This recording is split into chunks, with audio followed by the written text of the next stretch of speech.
Here's something that could change the way you approach your nights. The one thing that could make or break your mental clarity after 60. And it's probably not what you think. Most of us have a nighttime routine, brushing our teeth, maybe reading a book or watching a show before we fall asleep. But what if I told you that there's one crucial step many of us completely overlook that could make all the difference in how our brain functions the next day?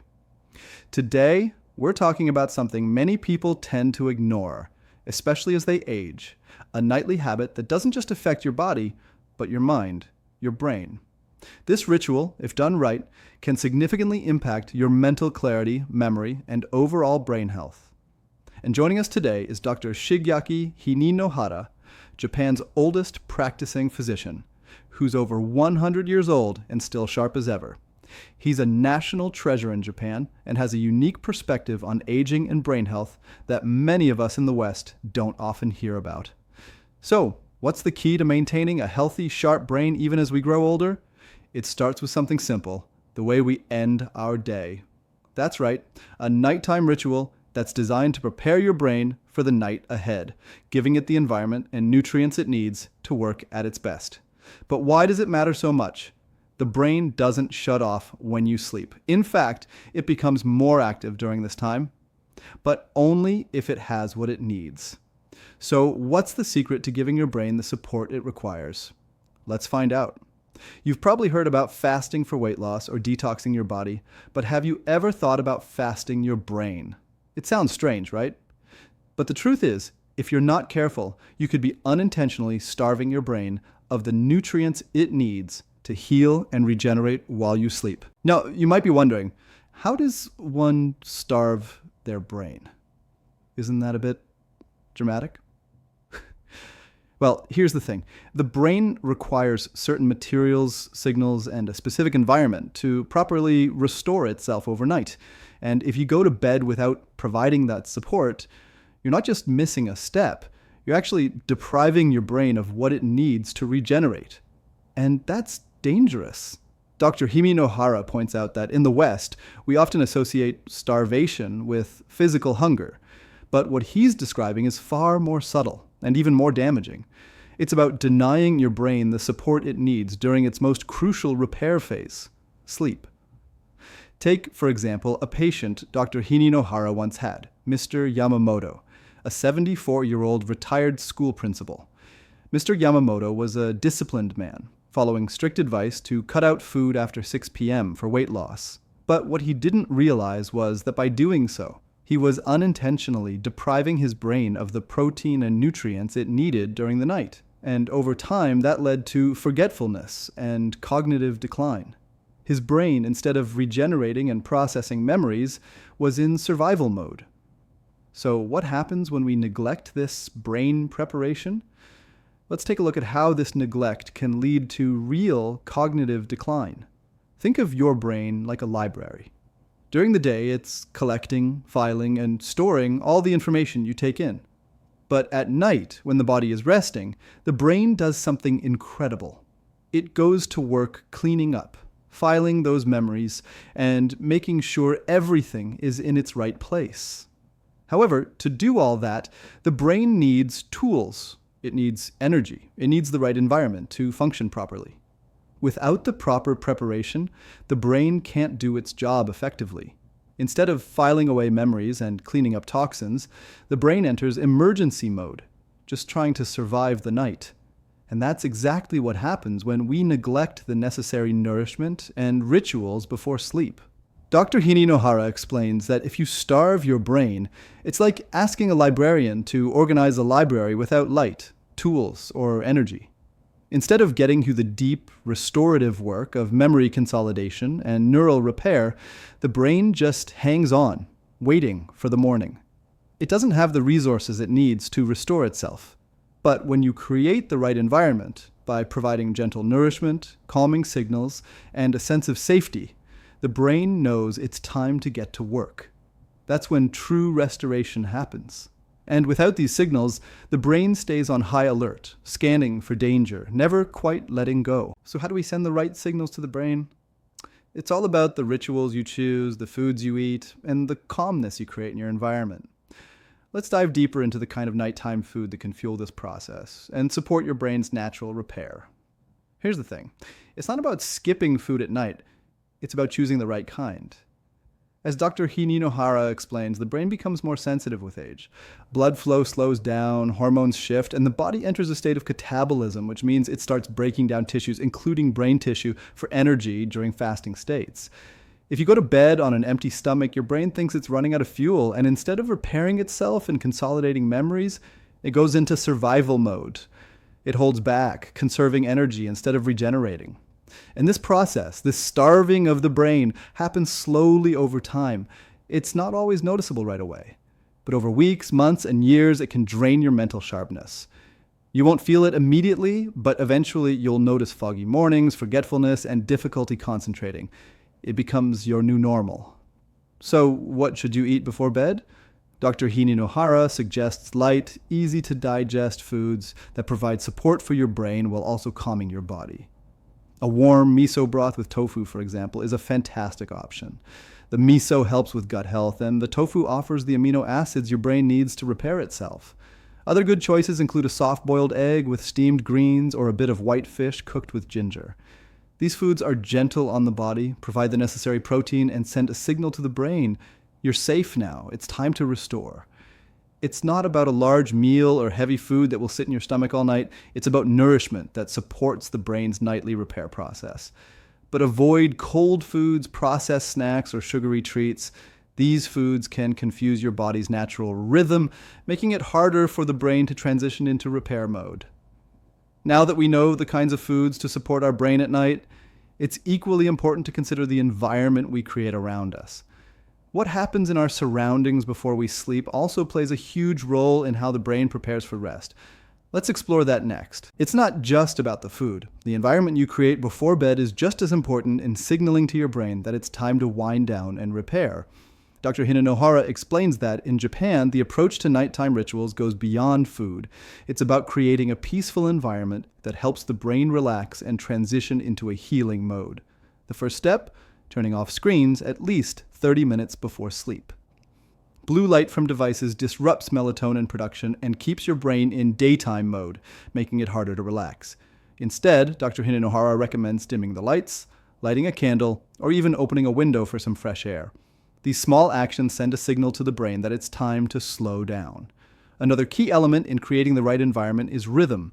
Slowing down the rhythm of your household, whether it's reducing noise, turning off the TV, or creating a calm, quiet space, helps your brain shift into its natural nighttime pattern.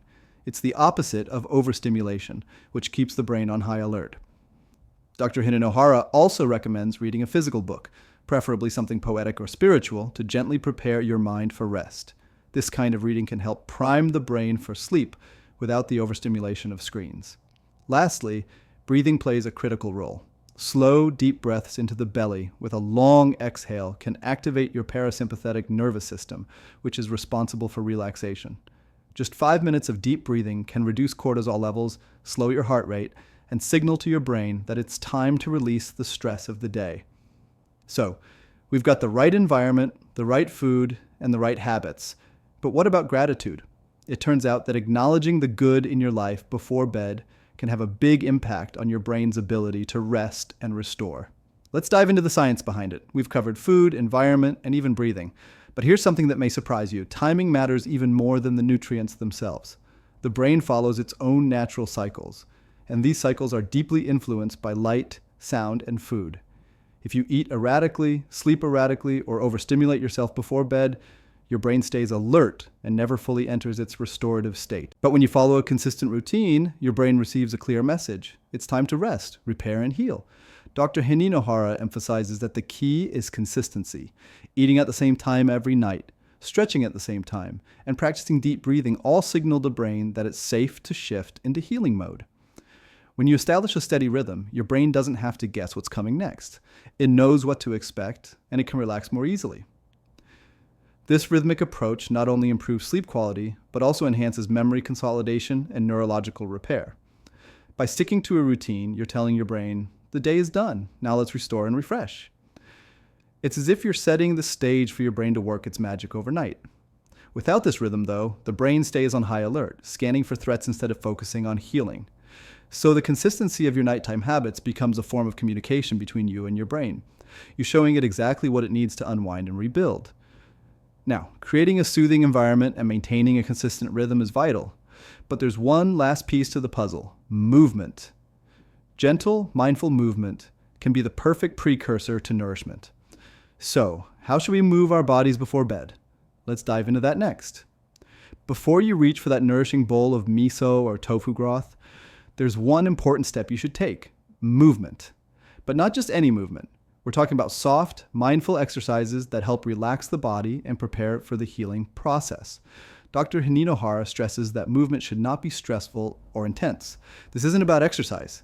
It's about gently signaling to your body and brain that it's time to shift from activity to rest. Even 5 minutes of soft, mindful movement can make all the difference. Start with simple, slow stretches like neck rolls and shoulder circles. Then move into a gentle forward fold, allowing your spine to release any tension. These movements don't just stretch the body, they also help calm the sympathetic nervous system, the part of the body responsible for the fight or flight response. By doing this, you reduce tension and allow your body to prepare for nourishment and rest. The beauty of this movement is its simplicity. It's not about pushing your body to its limits or burning calories. It's about creating space for the body to relax and reset. It's also about boosting blood flow, which helps deliver the nutrients your brain will need to absorb during the next step: nourishment. And remember, the sequence is crucial. Movement first, then nourishment. Movement primes the brain and body for the food that will fuel the repair process. If you eat before you've taken the time to move and relax, your body may struggle to fully absorb the nutrients, and your brain may remain in a heightened state. Now that we've covered the movement, it's time to talk about the food that will best support the brain's repair process. What's the ideal brain-nourishing snack to finish off this nighttime ritual? Let's dive into that next. By now, you've learned how a well-thought-out nighttime ritual can make a huge difference in your brain health, especially as you age. But let's wrap it up with a few simple, actionable tips you can start using tonight to support your mind and body. First, let's talk about how to get started. Dr. Hinohara suggests a simple, easy-to-follow ritual that anyone can begin tonight. 1. Boil some water and stir in a spoonful of miso. 2. Add a few slices of soft tofu to the broth. 3. Sit in a quiet space, take a few slow, deep breaths, and sip your warm drink slowly. Follow that with a gentle 5-minute stretch. Roll your shoulders, let your head drop forward, and maybe even touch your toes to release tension. Finally, write down 3 things you're grateful for, even the smallest things like warm socks or a good book. This simple act of gratitude helps shift your mind into a peaceful, restorative state. This simple ritual tells your brain the day is over and now it's time to reset. It gives your body and mind the tools they need to recover, restore, and remember. It's a practice of abundance, not worry, and it can make a significant impact on how you feel the next day. The secret to aging well isn't about force or rigid rules, it's about consistency, rhythm, and gentle strength.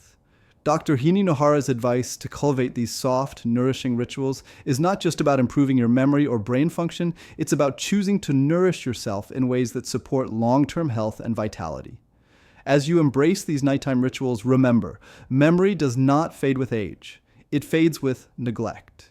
If you give your brain the nourishment, movement, and peace it needs every night, it will reward you with clarity, sharpness, and deep rest. As we've explored today, the key to maintaining a sharp mind, especially as we age, lies not in quick fixes or fancy supplements, but in simple, consistent rituals that nourish our brains and bodies. By giving yourself the right food, creating a calming environment, and incorporating gentle movement and gratitude into your nightly routine, you're setting your brain up for success the next day and for years to come. It's all about rhythm, the rhythm of your actions, the consistency of your habits, and the gentle strength of your routine. These practices aren't just beneficial for your brain, they're an offering to yourself, a way of showing your body and mind that you care enough to provide them with the time, peace, and nourishment they need to thrive. So tonight, when you lay your head on your pillow, remember this: the brain's not fragile, it's hungry for the right support. Feed it, nourish it, and give it the rest it deserves, and it will reward you with sharpness, clarity, and vitality that can last a lifetime. Before we say goodbye, we want to leave you with a simple call to action. If you've enjoyed today's discussion and are ready to implement these powerful nighttime rituals, why not start tonight? It's all about small steps and consistency. Tonight, as you prepare to rest, take just a few minutes to sip something warm, stretch, breathe deeply, and reflect on what you're grateful for. These small moments of care could make a world of difference in your brain health. And if you found value in today's episode, we would love for you to subscribe our channel. There's so much more to share on how we can continue to thrive in our later years.